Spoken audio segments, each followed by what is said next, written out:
Today is the 27th of August 2010 and this is the 39th time we are talking on the Majjhima Nikaya Suttas. Now we come to Sutta 96, Esukari Sutta to Esukari. That's how I heard. On one occasion, the Blessed One was living at Savatthi in Jeta's Grove, Anathapindika's park. Then the Brahmin, Esukari, went to the Blessed One and exchanged greetings with him. When this courteous and amiable talk was finished, he sat down at one side and said, Master Gotama, the Brahmins prescribe 4 levels of service. They prescribe the level of service towards a Brahmin, the level of service towards a noble, the level of service towards a merchant, and the level of service towards a worker. Therein, Master Gotama, the Brahmins prescribe this as the level of service towards a Brahmin. A Brahmin may serve a Brahmin, a noble may serve a Brahmin, a merchant may serve a Brahmin, and a worker may serve a Brahmin. That is the level of service towards a Brahmin that the Brahmins prescribe. Master Gotama, the Brahmins prescribe this as the level of service towards a noble. A noble may serve a noble, a merchant may serve a noble, and a worker may serve a noble. That is the level of service towards a noble that the Brahmins prescribe. Master Gotama, the Brahmins prescribe this as the level of service towards a merchant. A merchant may serve a merchant, and a worker may serve a merchant. That is the level of service towards a merchant that the Brahmins prescribe. Master Gotama, the Brahmins prescribe this as the level of service towards a worker. Only a worker may serve a worker, for who else could serve a worker? That is the level of service towards a worker that the Brahmins prescribe. What does Master Gotama say about this? Stop here for a moment. So you can see from here, the Brahmins consider themselves as the highest caste. Everybody else can serve a Brahmin. But the noble, everybody can serve a noble except the Brahmin. They think they are higher caste. It's not proper for them to serve a noble or warrior clan person. And then the merchant comes after that. The Brahmins and the nobles should not serve a merchant. A merchant can be served by a merchant or a worker. And the worker is the lowest caste. Only a worker should serve a worker. And the Buddha said, well, Brahmin, has all the world authorized the Brahmins to prescribe these 4 levels of service? No, Master Gotama. Suppose, Brahmin, they were to force a cut of meat upon a poor, penniless, destitute man and tell him, good man, you must eat this meat and pay for it. So too, without the consent of those other recluses and Brahmins, the Brahmins nevertheless prescribe these 4 levels of service. Stop here for a moment. So here the Buddha is telling him, only the Brahmins say this, nobody else says this. You're forcing your view on everybody else. And the Buddha said, I do not say, Brahmin, that all are to be served, nor do I say that none are to be served.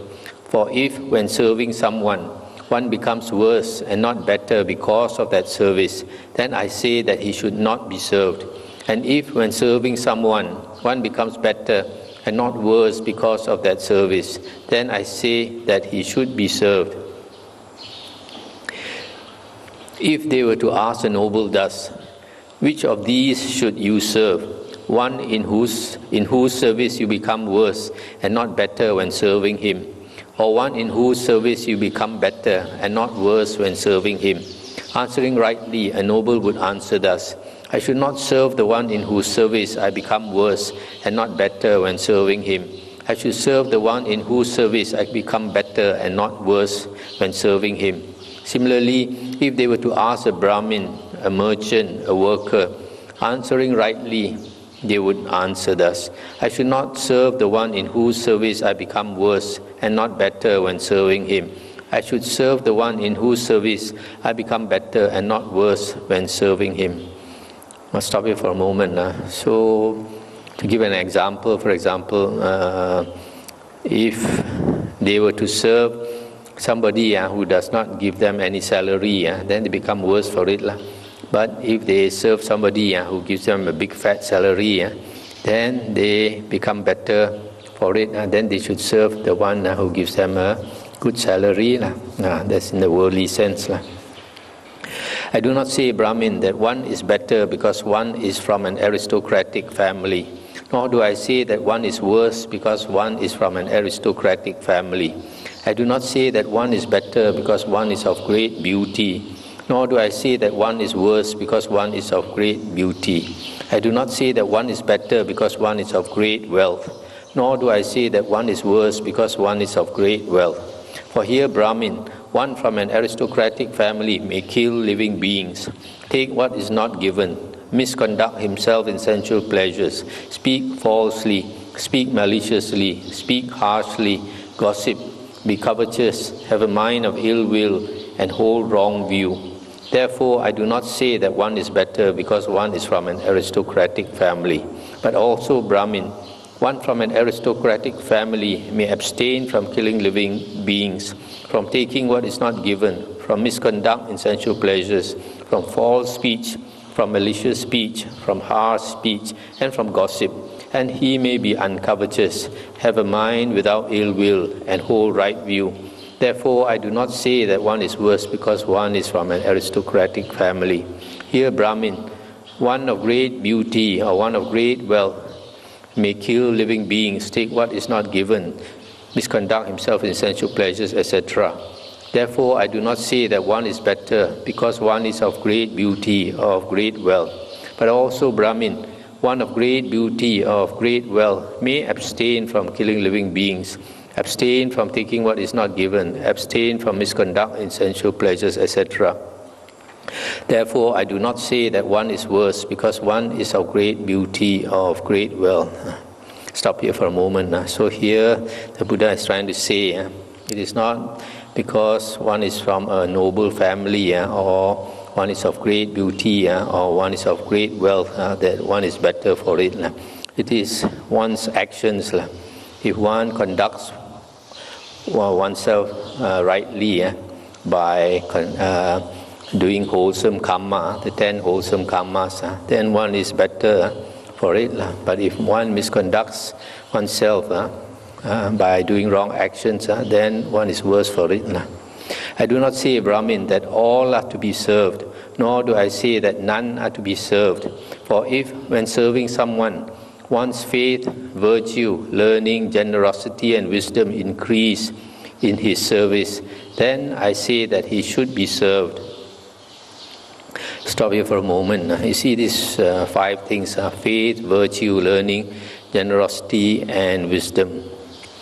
If you remember, formerly we saw in the suttas, some previous sutta, that the Buddha says, if you want to repay our parents' kindness, we should teach them 4 things: to have faith in the Buddha, Dhamma, and Sangha, to practice virtue or moral conduct, to practice generosity and not be selfish, and to gain wisdom by learning the Dhamma. Because if we teach our parents these 4 things, then they'll have a good rebirth if they practice these 4 things. But here, the Buddha has added one more: learning, much learning of the Dhamma, having much knowledge of the Dhamma. So these 5 things are very beneficial because they bring us to a good rebirth. So if you serve someone and you attain these 4 things, then you should serve that someone. For example, if you serve a teacher and the teacher teaches you these 5 things, then it's worth serving the teacher. When this was said, the Brahmin Esukari said to the Blessed One, Master Gotama, the Brahmins prescribe 4 types of wealth: They prescribe the wealth of a Brahmin, the wealth of a noble, the wealth of a merchant, and the wealth of a worker. Therein, Master Gotama, the Brahmins prescribe this as the wealth of a Brahmin, wandering for alms. A Brahmin who spurns his own wealth, wandering for alms, abuses his duty like a guard who takes what has not been given. That is the wealth of a Brahmin which the Brahmins prescribe. Master Gotama, the Brahmins prescribe this as the wealth of a noble, the bow and quiver. A noble who spurns his own wealth, the bow and quiver, abuses his duty like a guard who takes what has not been given. This is the wealth of a noble which the Brahmins prescribe. Master Gotama, the Brahmins prescribe this as the wealth of a merchant, farming and cattle breeding. A merchant who spurns his own wealth, farming and cattle breeding, abuses his duty like a guard who takes what has not been given. That is the wealth of a merchant which the Brahmins prescribe. Master Gotama, the Brahmins prescribe this as the wealth of a worker, the sickle and carrying pole. A worker who spurns his own wealth, the sickle and carrying pole, abuses his duty like a guard who takes what has not been given. That is the wealth of a worker which the Brahmins prescribe. What does Master Gotama say about this? Well, Brahmin, has all the world authorized the Brahmins to prescribe these 4 types of wealth? No, Master Gotama. Suppose, Brahmin, they were to force a cut of meat upon a poor, penniless, destitute man and tell him, "Good man, you must eat this meat and pay for it." So too, without the consent of those other recluses and Brahmins, the Brahmins nevertheless prescribe these 4 types of wealth. I, Brahmin, declare the noble supramundane Dhamma as a person's own wealth. By recollecting his ancient maternal and paternal family lineage, he is reckoned according to wherever he is reborn. If he is reborn in a clan of nobles, he is reckoned as a noble. If he is reborn in a clan of Brahmins, he is reckoned as a Brahmin. If he is reborn in a clan of merchants, he is reckoned as a merchant. If he is reborn in a clan of workers, he is reckoned as a worker. Just as fire is reckoned by the particular condition dependent on which it burns. When fire burns dependent on logs, it is reckoned as a log fire. When fire burns dependent on faggots, it is reckoned as a faggot fire. When fire burns dependent on grass, it is reckoned as a grass fire. When fire burns dependent on cow dung, it is reckoned as a cow dung fire. So too, Brahmin, I declare the noble supramundane Dhamma as a person's own wealth. By recollecting his ancient maternal and paternal lineage, he is reckoned according to wherever he is born. Stop here for a moment. So these Brahmin, they like to classify people according to the caste. If you are a Brahmin, born as a Brahmin, you should wander for alms. If you are born in a noble family, you should earn your livelihood by the bow and quiver, as a soldier. And then if you're a merchant, you should do farming and cattle breeding. If you're a worker, you should take the sickle to work and the carrying pole. But the Buddha says that a person's wealth should be the noble or Aryan supramundane Dhamma. So the Dhamma is the best wealth that we can have, the Aryan Dhamma. So we should acquire this wealth now that we have come across the Dhamma. And this is the knowledge of the Dhamma. We can bring it along when we go for rebirth. And it will help us many, many lifetimes. If Brahmin, anyone from a clan of nobles, goes forth from the home life into homelessness, and after encountering the Dhamma Vinaya proclaimed by the Tathagata, he abstains from killing living beings, from taking what is not given, from incelibacy, from false speech, from malicious speech, from harsh speech, and from gossip, and is uncovetous, has a mind of without ill will, and holds right view. He is one who is accomplishing the true way, the Dhamma that is wholesome. If Brahmin, anyone from a clan of Brahmins goes forth, or from a clan of merchants, or from a clan of workers goes forth, from the home life into homelessness, and after encountering the Dhamma Vinaya proclaimed by the Tathagata, he abstains from killing living beings, from taking what is not given, etc., He is one who is accomplishing the true way, the Dhamma that is wholesome.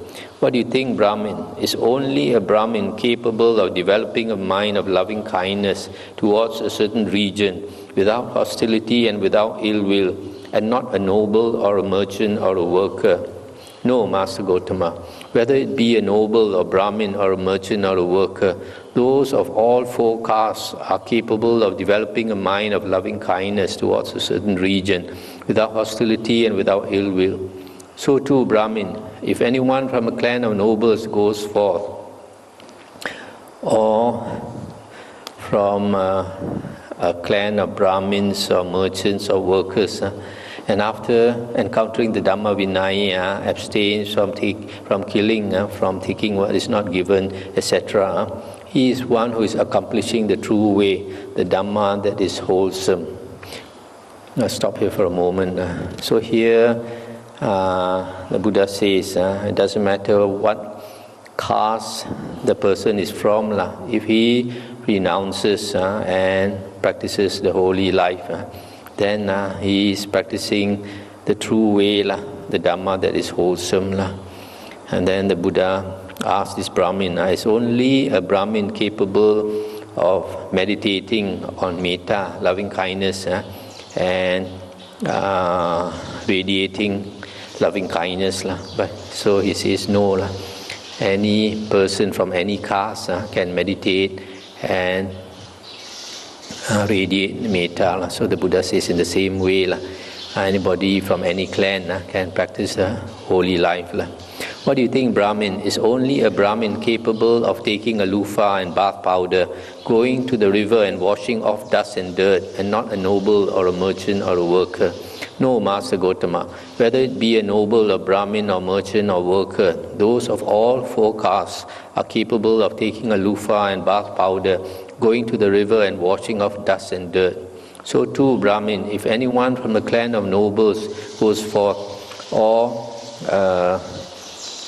Brahmin or merchant clan or worker clan, and abstains from killing living beings, from taking what is not given, etc., then he is accomplishing the true way, the Dhamma that is wholesome. What do you think, Brahmin? Suppose a head-anointed noble king were to assemble here 100 men of different birth. And here the Buddha quotes Sutta 93, where the Buddha says, these 100 men of different castes, and they take different types of wood and start a fire. Is the fire different because they are from different clan? Then he says, no, all of them, the fire is the same. Doesn't matter what caste that person is from. So the Buddha says, in the same way, if anyone from a clan of nobles or Brahmins or merchants or workers go forth and practices the holy life, he is one who is accomplishing the true way, the Dhamma that is wholesome. When this was said, the Brahmin Esukari said to the Blessed One, Magnificent Master Gotama, Magnificent Master Gotama. Then he took refuge in the Buddha, Dhamma and Sangha. From today, let Master Gotama remember me as a lay follower who has gone to him for refuge for life. That's the end of the sutta. So this is another sutta where this Brahmin, they come and tell the Buddha what the Brahmins believe, their Brahmin standard, but the Buddha shows him it is not logical.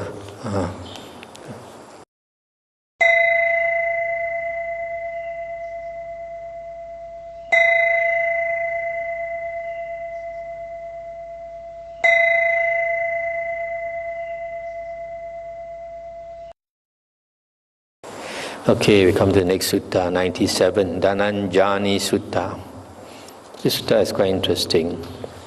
Thus have I heard, on one occasion the Blessed One was living at Rajagaha in the bamboo grove, the squirrel sanctuary. Now on that occasion the Venerable Sariputta was wandering in the southern hills with a large sangha of monks. Then a certain monk who had spent the rains at Rajagaha went to the Venerable Sariputta in the southern hills and exchanged greetings with him. When this courteous and amiable talk was finished, he sat down at one side, and the Venerable Sariputta asked him, Is the Blessed One well and strong, friend? The Blessed One is well and strong, friend. Is the Sangha of monks well and strong, friend? The Sangha of monks too is well and strong, friend. Friend, there is a Brahmin named Dhananjani living in Rajagaha at the Tandula Pala gate. Is that Brahmin Dhananjani well and strong? That Brahmin Dhananjani too is well and strong, friend. Is he diligent, friend? How could he be diligent, friend? He plunders Brahmin householders in the name of the king, and he plunders the king in the name of the Brahmin householders. His wife, who had faith and came from a clan with faith, has died, and he has taken another wife, a woman without faith, who comes from a clan without faith. This is bad news that we hear, friend. It is bad news indeed to hear that the Brahmin Dhananjani has become negligent. Perhaps sometime or other we might meet the Brahmin Dhananjani and have some conversation with him. Then, having stayed in the southern hills as long as he chose, the Venerable Sariputta set out to wander towards Rajagaha. Wandering by stages, he eventually arrived at Rajagaha, and there he lived in the bamboo grove, the squirrel sanctuary. Stop here for a moment. So here, Venerable Sariputta is asking this monk who had just come from Rajagaha about the Buddha, the Sangha, and then his old friend, Dhananjani. Dhananjani is supposed to be his old friend. And this Brahmin Dhananjani had a wife who followed the Buddhist religion, but that wife passed away. So after the wife passed away, he took another wife who follows the external sect religions.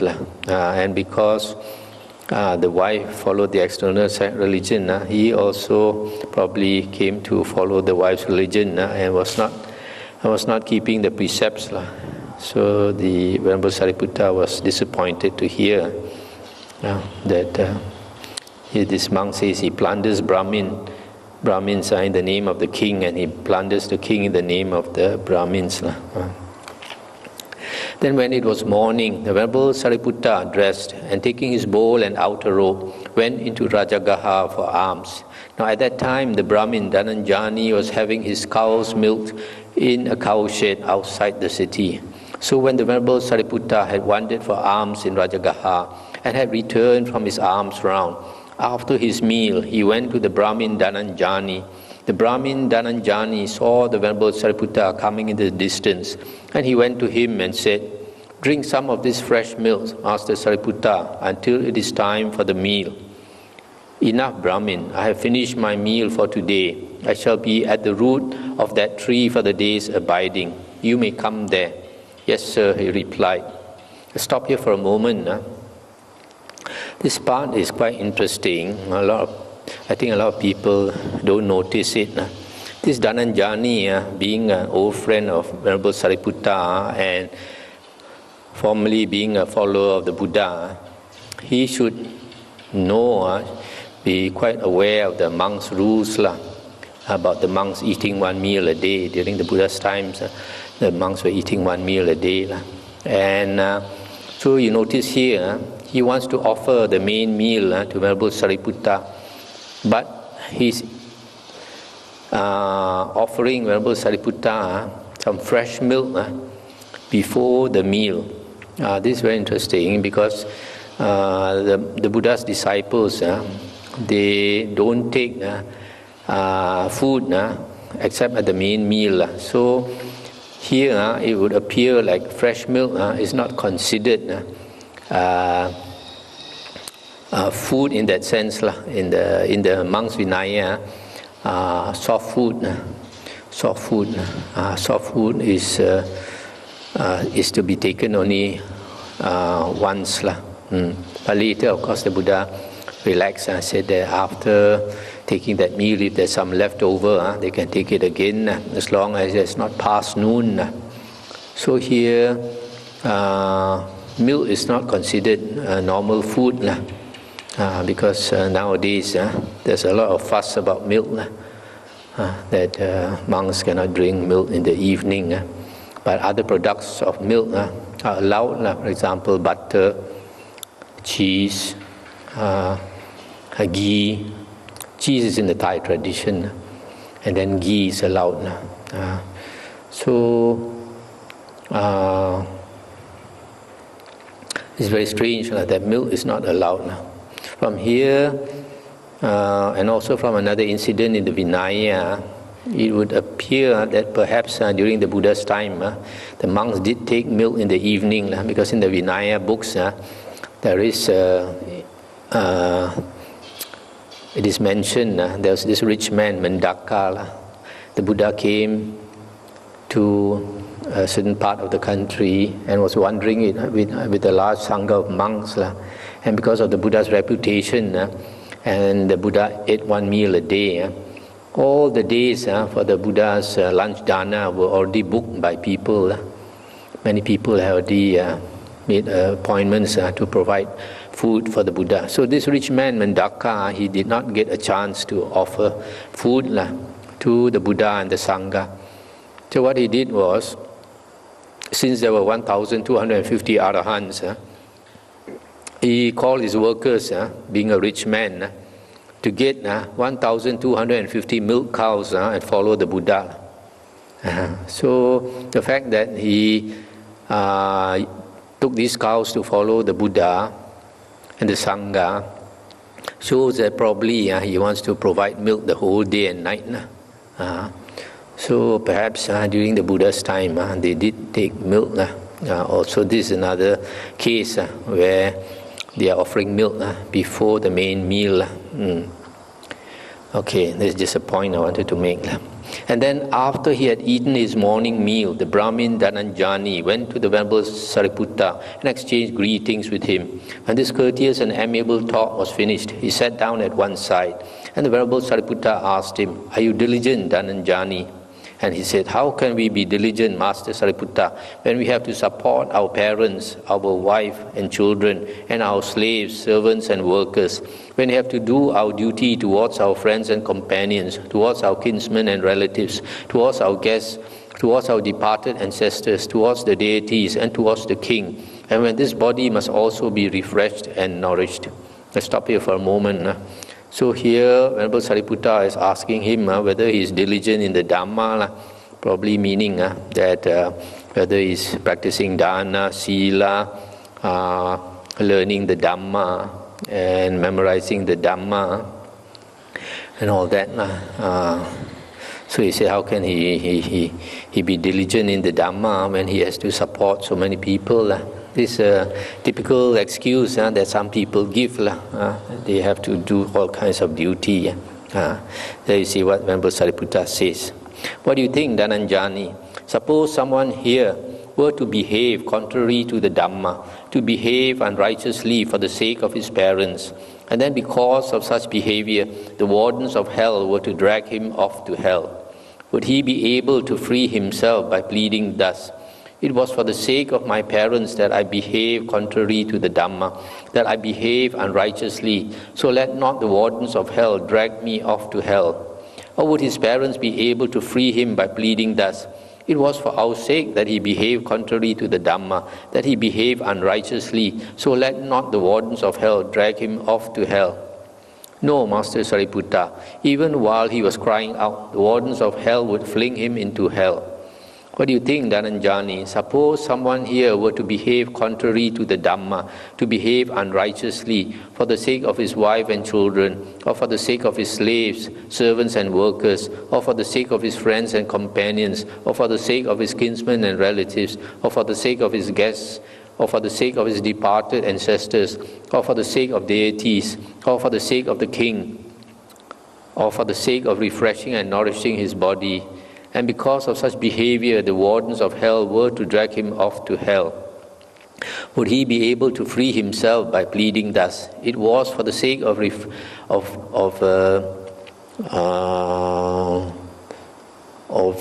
wife and children, slaves, servants, etc., that I behave contrary to the Dhamma, that I behave unrighteously, so let not the wardens of hell drag me off to hell"?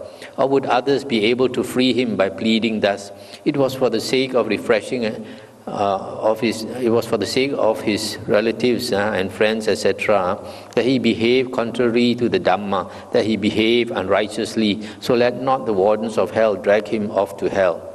No, Master Sariputta. Even while he was crying out, the wardens of hell would fling him into hell. So here you notice, what is mentioned here is interesting, that if a person's karma is such that he is to be reborn in hell, the wardens of hell would come up and drag him down to hell. This is one of the few places where they mention this in the suttas. That's why in the Chinese tradition we have this gu tao bear bin, nao tao ma min, these hell beings coming to drag somebody down to hell, drag his soul down to hell. So this is one thing I like to mention, which is interesting in the Buddhist tradition. The other thing is, if a person conducts himself not according to Dhamma, that means he breaks the precepts, and he does it for the sake of his parents, or for his family, or for his relatives, or for his friends and servants and workers and all that.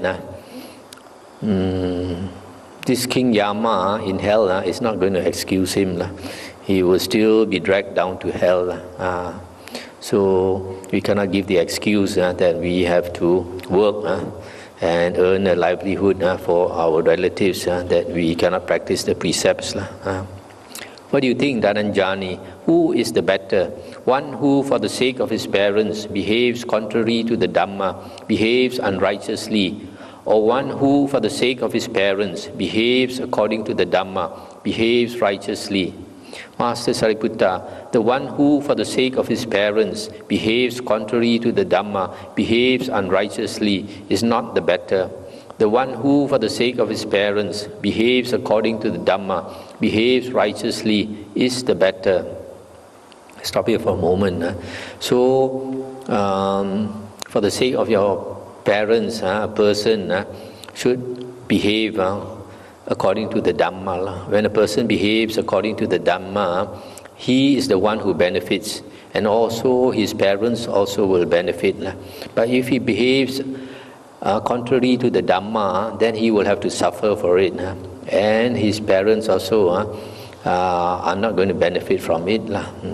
If he suffers, his parents also won't be happy. Dhananjani, there are other kinds of work, profitable and in accordance with the Dhamma, by means of which one can support one's parents, and at the same time both avoid doing evil and practice merit. This sentence is very important.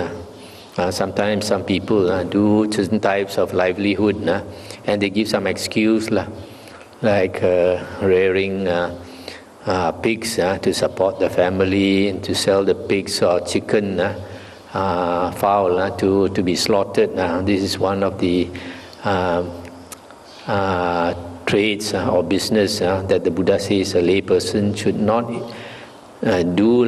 There are 5 kinds of trade the Buddha said a lay person should not do. One is to buy and sell human beings, slavery. Nowadays is still practiced illegally. Another one is to buy and sell liquor or any intoxicant like drugs and all that. Another one is to trade in weapons that kill. Another one is to trade in insecticide and herbicides that kill a lot of insects and worms, etc. And the 5th one is not to rear animals for sale, to be slaughtered. For example, rearing cattle, or rearing pigs, rearing chickens and ducks and all that, which you sell to the market to be slaughtered. So if a person does all these types of trade, in the end, when he is dragged off to hell, he cannot give the excuse that it is because of his parents or for his relatives or his family, etc. What do you think, Dhananjani? Who is the better?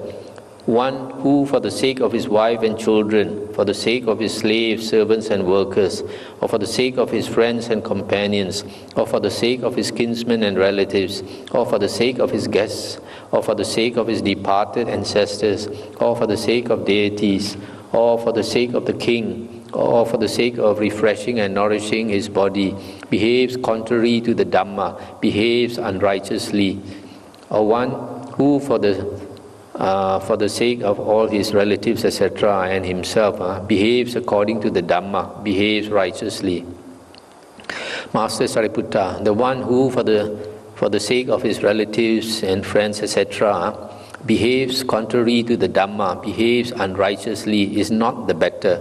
The one who, for the sake of his relatives and family and etc., behaves according to the Dhamma, behaves righteously, is the better.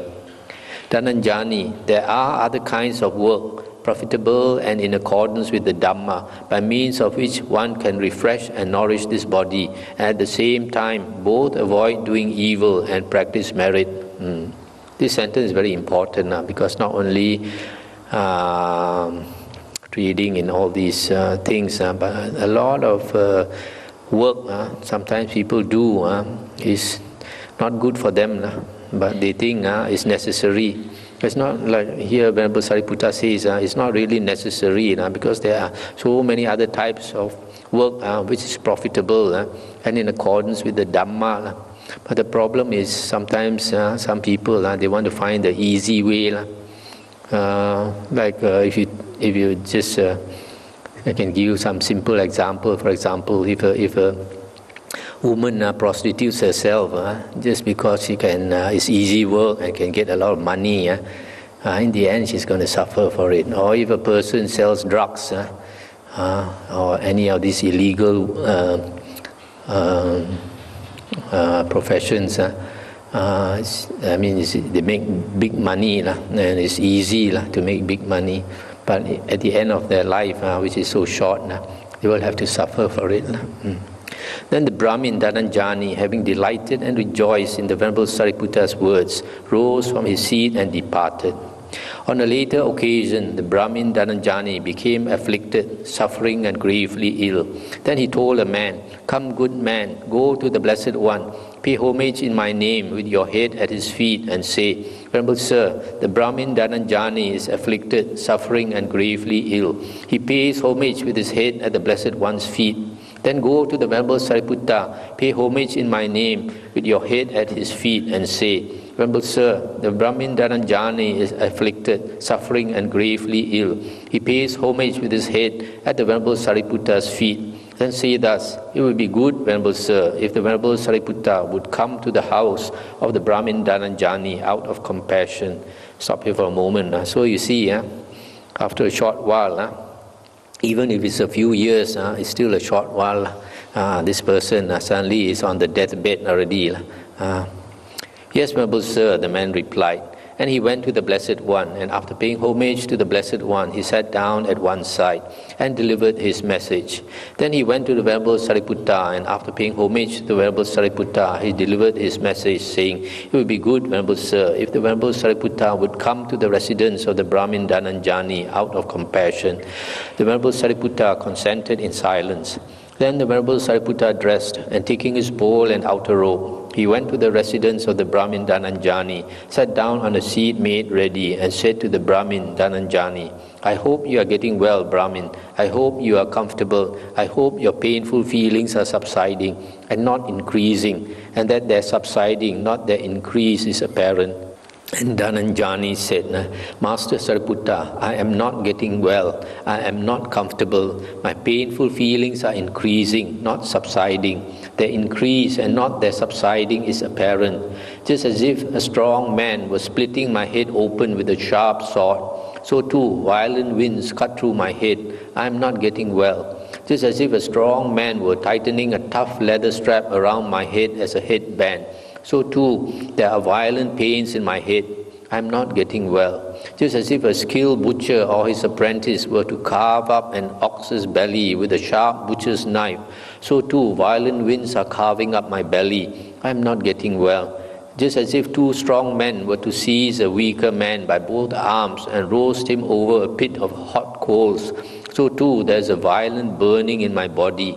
I am not getting well. I am not comfortable. My painful feelings are increasing, not subsiding. The increase and not their subsiding is apparent."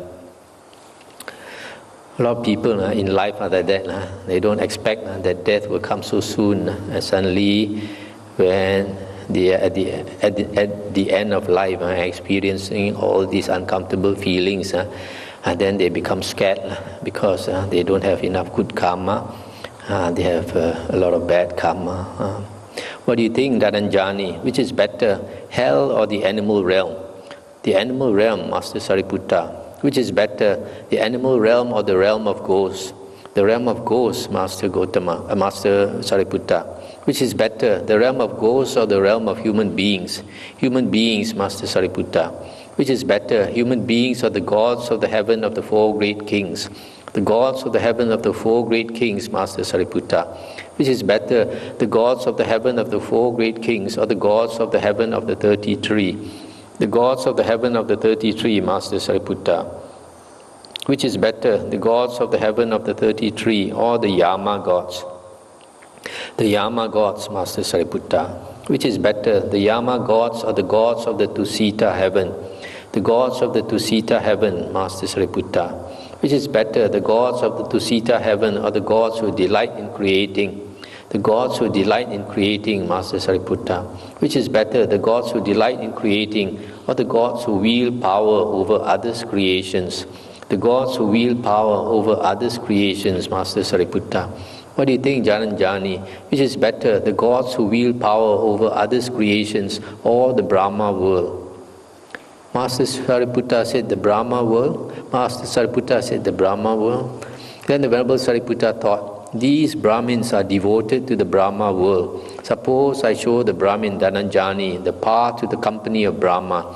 And he said, Dhananjani, I shall show you the path to the company of Brahma. Listen and attend closely to what I shall say.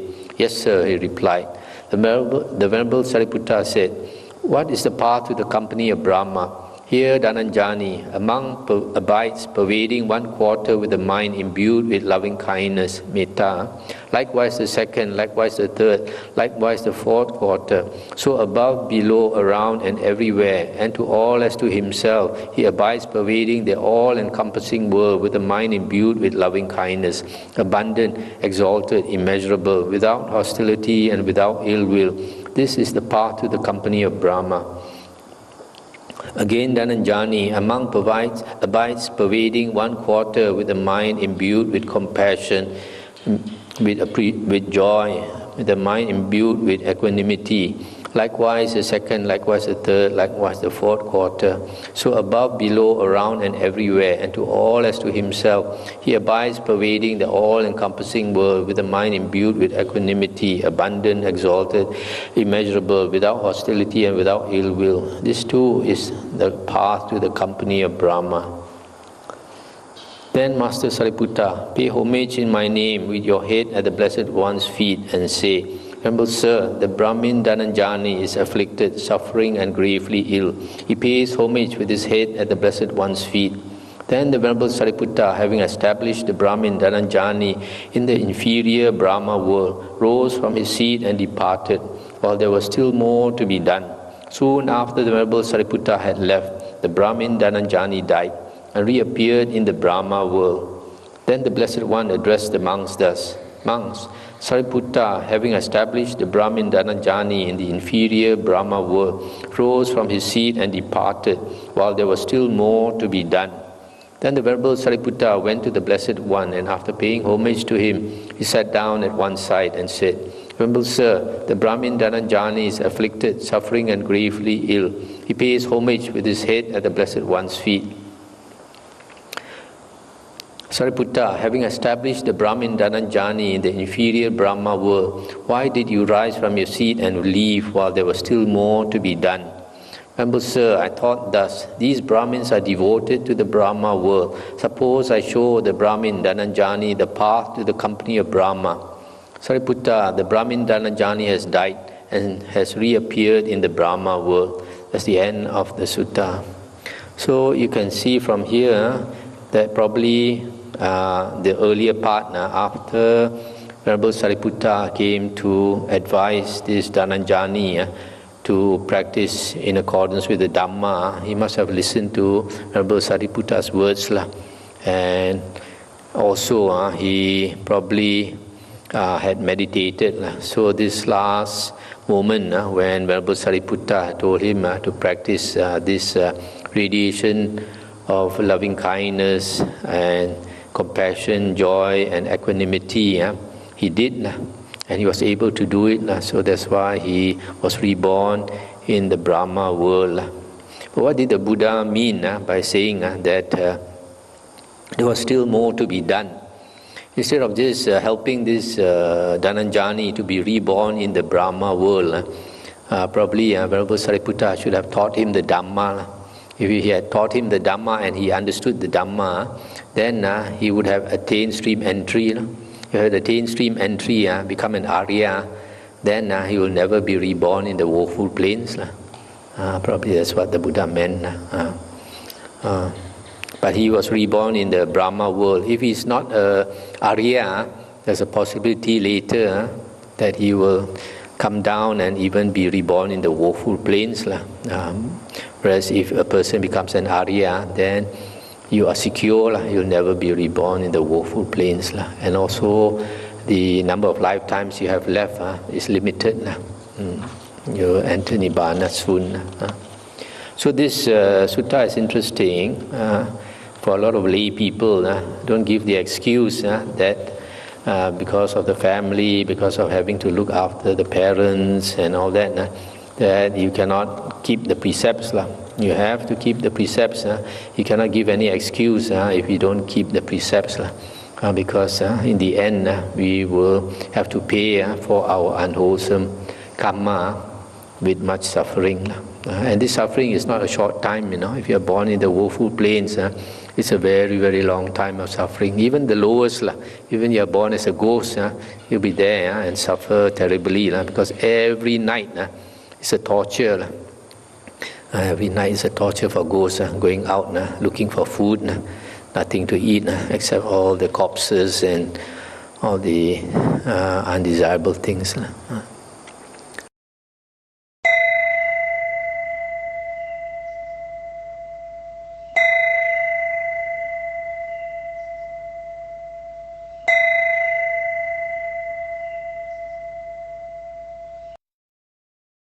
Okay, we go to the next sutta, 98, Vasettha Sutta.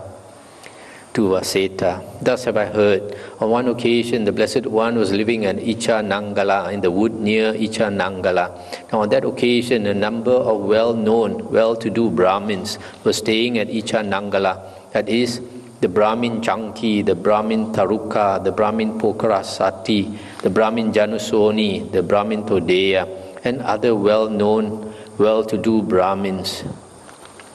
Then while the Brahmin students Vasettha and Bharadvaja were walking and wandering for exercise, this discussion arose between them. How is one a Brahmana? The Brahmin student Bharadvaja said, when one is well born on both sides of pure maternal and paternal descent, 7 generations back, unassailable and impeccable in respect of birth, then one is a Brahmana. The Brahmin student Vasettha said, when one is virtuous and fulfills the observances, then one is a Brahmana. Stop here for a moment. Here, the word Brahmana is translated as a Brahmin. As I mentioned before, this word Brahmana has 2 meanings. One is the Brahmin clan. The Pali word is Brahmana. The other one, because originally the Brahmins were the priest caste, ascetics, holy men. So another meaning of Brahmana is holy man. So here, these 2 students are arguing. One says, because of birth, that one is a Brahmana, in the sense of being holy. The other student says, no, it's actions, that make one a holy man. But the Brahmin student Bharadvaja could not convince the Brahmin student Vasettha, nor could the Brahmin student Vasettha convince the Brahmin student Bharadvaja. Then the Brahmin student Vasettha addressed the Brahmin student Bharadvaja, Sir, the recluse Gotama, the son of the Sakyans, who went forth from a Sakyan clan, is living at Icha Nangala, in the wood near Icha Nangala. Now a good report of Master Gotama has been spread to this effect. That Blessed One is Arahant, Sama Sambuddha, perfect in true knowledge and conduct, sublime, knower of worlds, incomparable leader of persons to be tamed, teacher of gods and humans, enlightened, blessed. Come, Bharadvaja, let us go to the recluse Gotama and ask him about this matter. As he answers, so we will remember it. Yes, sir, the Brahmin student Bharadvaja replied. Then the two Brahmin students, Vasettha and Bharadvaja, went to the Blessed One and exchanged greetings with him. When this courteous and amiable talk was finished, they sat down at one side, and the Brahmin student, Vasettha, addressed the Blessed One in stanzas thus. We are both acknowledged to possess the knowledge we claim of the triple Veda. For I am Pokarasati's pupil, and he a pupil of Taruka. We have attained full mastery over all that the Vedic experts teach. Skilled in philology and grammar, we match our teachers in discussion. A dispute has arisen between us, Gotama, concerning the question of birth and class. Bharadvaja says one is a Brahmana by birth, while I hold one is a Brahmana by action. Know this, O seer, as our debate. Since neither of us could convince the other or make him see his point of view, we have come to ask you, sir, widely famed to be a Buddha. As people turn with palms upraised towards the moon when it reaches fullness, so in the world do they venerate you and pay homage to you, Gotama. So now we ask of you, Gotama, the I uprisen in the world, is one a Brahmana by birth or action? Explain to us who do not know how we should recognize a Brahmana. And the Buddha said, I will explain to you as they really are, Vasettha, said the Blessed One. The generic divisions of living beings, for many other kinds of birth. Know first the grass and trees, though they lack self-awareness, their birth is their distinctive mark, for many other kinds of birth. Next come the moths and butterflies, and so on through as far as ants. Their birth is their distinctive mark, for many other kinds of birth. Then know the kinds of quadrupeds, of various sorts, both small and large. Their birth is their distinctive mark, for many other kinds of birth. Know those whose bellies are their feet, to wit, the long back class of snakes. Their birth is their distinctive mark, for many other kinds of birth. Know too the water-dwelling fish that pasture in the liquid world. Their birth is their distinctive mark, for many other kinds of birth. Next know the birds that wing their way as they range in open skies. Their birth is their distinctive mark, for many other kinds of birth. While in these birds, the differences of birth make their distinctive mark. With humans, no differences of birth make a distinctive mark in them, nor in the hairs, nor in the head, nor in the ears, nor in the eyes, nor in the mouth, nor in the nose, nor in the lips, nor in the brows, nor in the shoulders or the neck, nor in the belly or the back, nor in the buttocks or the breast, nor in the anus or genitals, nor in the hands, nor in the feet, nor in the fingers or the nails, nor in the knees, nor in the thighs, nor in the color or in voice. Here birth makes no distinctive mark, as with the other kinds of birth. In human bodies in themselves, nothing distinctive can be found. Distinction among human beings is purely verbal designation. Stop here for a moment. So the Buddha says, unlike animals, animals are many different classes, like birds and fish and all that, very different. But in human beings, the Buddha says, human beings are generally all the same. You cannot differentiate them like animals. Who makes his living among men by agriculture, you should know, is called a farmer, Vasettha. He is not a Brahmana. Who makes his living among men by varied crafts, you should know, is called a craftsman, Vasettha. He is not a Brahmana. Who makes his living among men by merchandise, you should know, is called a merchant, Vasettha. He is not a Brahmana or holy man. Who makes his living among men by serving others, you should know, is called a servant, Vasettha. He is not a Brahmana. Who makes his living among men by stealing, you should know, is called a robber, Vasettha. He is not a Brahmana. Who makes his living among men by archery, you should know, is called a soldier, Vasettha. He is not a Brahmana. Who makes his living among men by priestly craft, you should know, is called a chaplain, Vasettha. He is not a Brahmana. Whoever governs among men, the town and realm, you should know, is called a ruler, Vasettha. He is not a Brahmana. Stop here for a moment.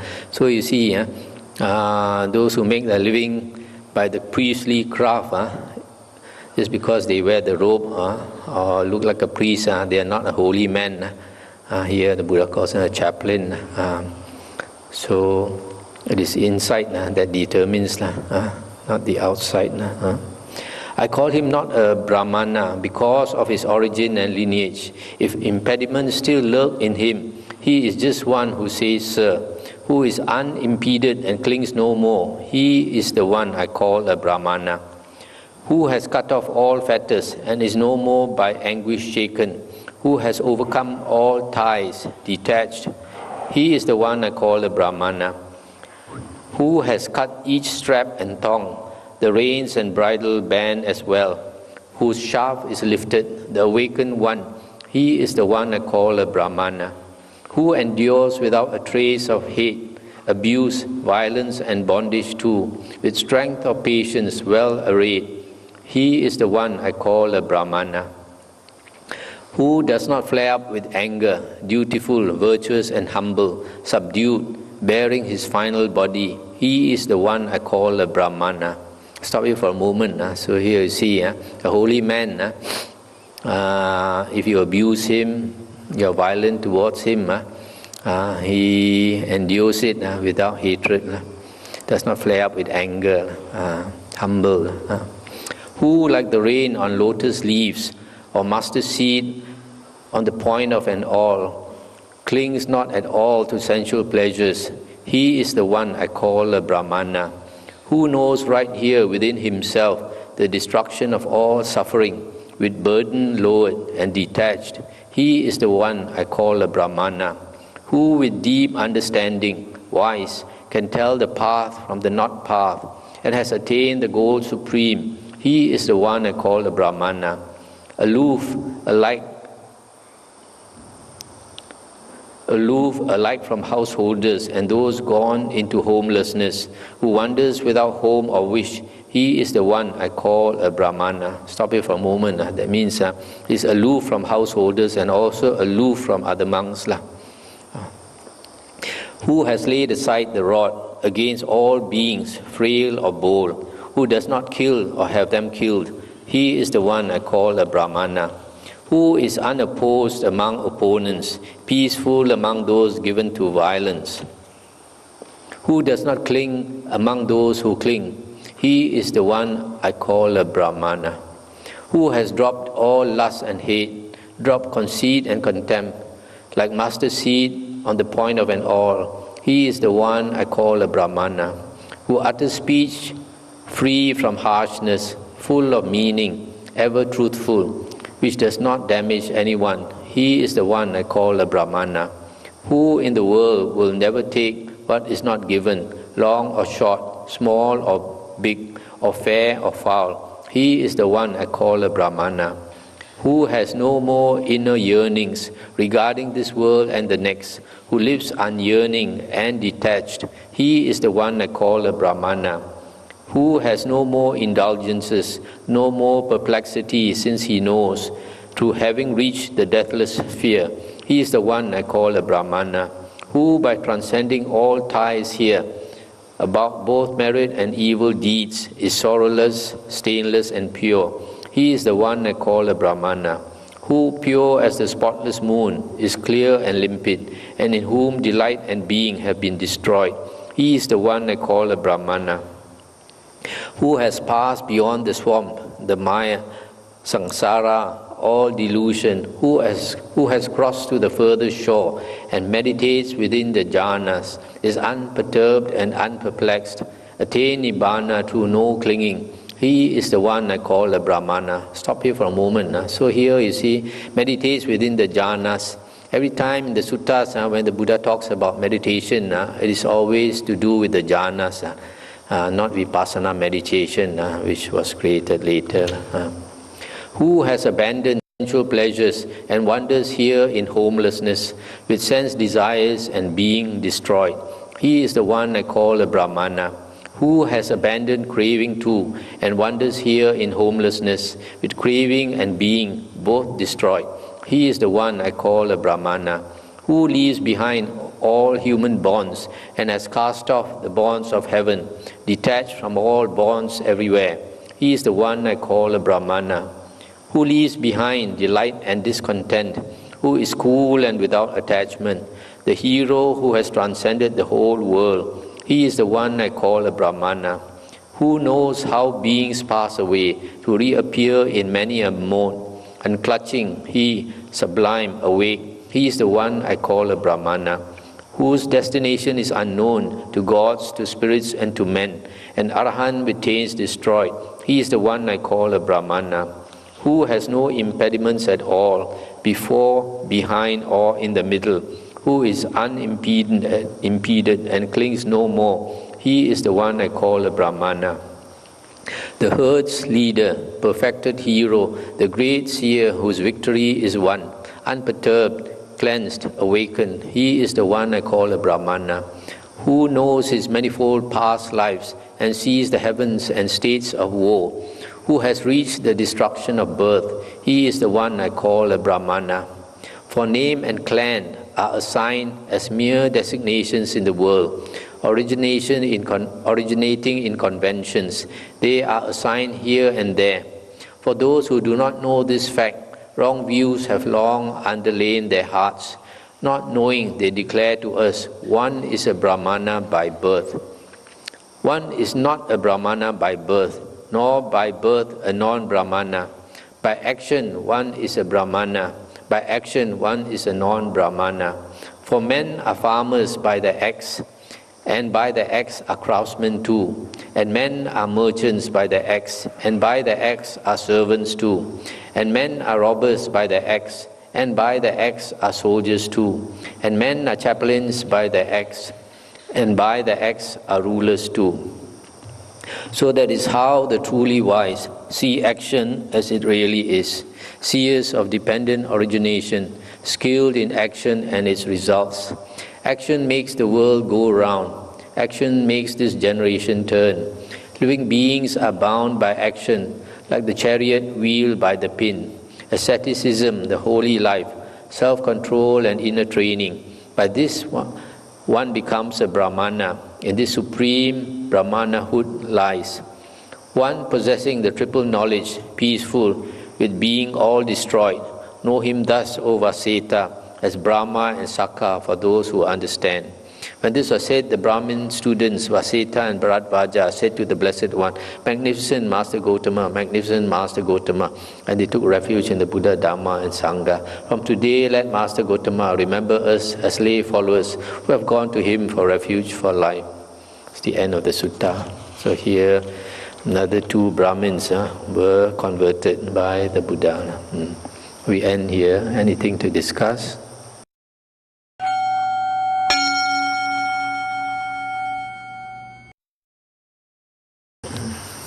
Okay. It seems to me that Brahmins, they only accepted the Buddhist teachings and they say they are only they follow. Has anyone become Buddhist or does anyone, any Brahmana relinquish Brahmana teachings and go over to the Buddhist side? Yeah, if they say they take refuge in the Buddha, Dhamma and Sangha, that means they have become Buddhists already? Sorry, monk. Oh, monk, yes, there are many. If we look into the this Samyutta Nikaya, there are many, and also Anguttara Nikaya. There are many. After they listen to what the Buddha says, then they ask to be ordained under the Buddha. I think we already read some where the Buddha said normally they have to undergo this probationary period of 4 months, And then some of them, they say, oh, if 4 months is needed, I'm willing to be on probation for 4 years, right? Those, so they became monks. Thank you. Another question. Venerable Sariputta is sort of put down by non-Theravada people. So, what is the reason here that? Say again. There is another line of Buddhism. They do put down Sariputta as not so big person. Oh yes, in the Mahayana Suttas, they like to put down Venerable Sariputta for the reason that when Devadatta caused a schism and left the Buddha asked Venerable Sariputta and Moggallana to go and spread the word that whatever Devadatta does has nothing to do with the Buddha. That means he's no more a disciple of the Buddha. So they went around saying this to all the lay people. So those in this Devadatta's Sangha, the monks, they hated the Sariputta for that. And also because Sariputta does not have psychic power, so they are less afraid of him. They are more afraid of somebody like Moggallana who can read their minds and have psychic power. You see. Also, Venerable Sariputta is the most respected disciple of the Buddha. So he represents the Arahants. He's foremost in wisdom, you see. So these Mahayanis, they wanted to put down Arahants. So they single him out as like a typical Arahant. They make fun of him having no psychic power. In, for example, the Vimalakirti Sutra. So there are a few reasons like this for putting down Venerable Sariputta. Could you clarify this one? On page 605, at the bottom, the number 51, whose destination is unknown to God, the spirits, and the men, and Arahants retain his stride. He is the one I call Brahmana. Arahant? You call Brahmana? Yes. Brahmana, just now I meant in the sense of a holy man. I told you there are two meanings to Brahmana. One is a Brahmin caste, the other one is a holy man. Here we are talking about the holy man. The Arahant is a holy man. And his destination is unknown because when he passes away, his consciousness stops. You cannot locate where his consciousness has gone. So it's unknown where he has gone. Even to gods, gods also don't know where he has gone.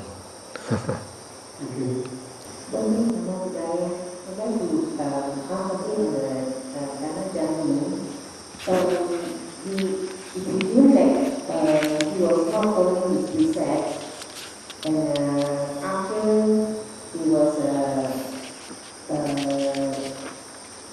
abolished by Venerable Sariputta, he can we assume that he corrected his ways and uphold his precepts. That's why he was able to be guided up to the lower Brahma world without him. We didn't have to be able to do so. Yes. Yeah. And just to point out, just now Brother All asked about examples of Brahmins. We read in Sela Sutta 92 where we have Venerable Sela and his group of 300. 300 monks became Arahant within 8 days. Oh yes. It was on page 762. Okay, shall we end here?